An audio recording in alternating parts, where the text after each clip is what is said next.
बिस्मिल्लाहिर्रहमानिर्रहीम। गुज़िश्ता रात सलमान रुश्दी मलून को एक नौजवान ने चाकुओं के वार किए, जिससे इस वक्त वो वेंटिलेटर पर है। अल्लाह ताला इस बदबख्त को रूए ज़मीन से उठाए। ये वो लानती है जिसने कई दिहाइयाँ पहले नबी करीम सल्लल्लाहु अलैहि वसल्लम की शान अक़दस में बदतरीन गुस्ताखी की और जिसने करोड़ों अरबों मुसलमानों के दिल दुखाए। इस आलमी दहशत गर्द को मगरिब ने सीने से लगाया, प्रोटोकॉल दिए, मुख्तलिफ तकारीब में इसको बड़ी इज्जत के साथ बड़ी कुर्सी पे बिठाया जाता। तस्लीमा नसरीन के साथ यही हुआ।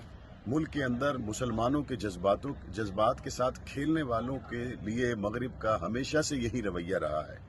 तो सवाल ये पैदा होता है कि अगर कोई आदमी अपने मुल्क में कोई छोटी बड़ी दहशत गर्दी करके किसी दूसरे मुल्क में जाए तो दूसरे मुल्क के लोग उसके लिए अपने दरवाजे अगर खोल भी लें तो बड़ी छोटी सी आज़ादी के साथ कि आप यहाँ असाइलम लें और यहाँ पे रहें और मेहनत मजदूरी करके अपनी ज़िंदगी को गुजार लें। आलमी दहशत गर्दी नबी करीम सल्लल्लाहु अलैहि वसल्लम की गुस्ताखी सलमान रुश्दी करे या तस्लीमा नसरीन करे या आसिया मलूना जैसी बदबख्त खवातीन हो, ये 2, 4, 5, 6 जगह पर छोटे छोटे दहशत गर्दी करके आने वाले वाकयात की तरह नहीं है। ये आलमी दहशत गर्दी है, करोड़ों अरबों मुसलमानों के दिल दुखाए। तो जो छोटा दहशत गर्द है उसको तो आप असाइलम देते हैं, और ये जो आलमी दहशत गर्द हैं ये आपकी सरकारी तकारीब में मेहमान खुसूसी, इनके लिए रहायशें, इनके लिए एजाज़ात, इनके लिए इकराम, इनके लिए प्रोटोकॉल।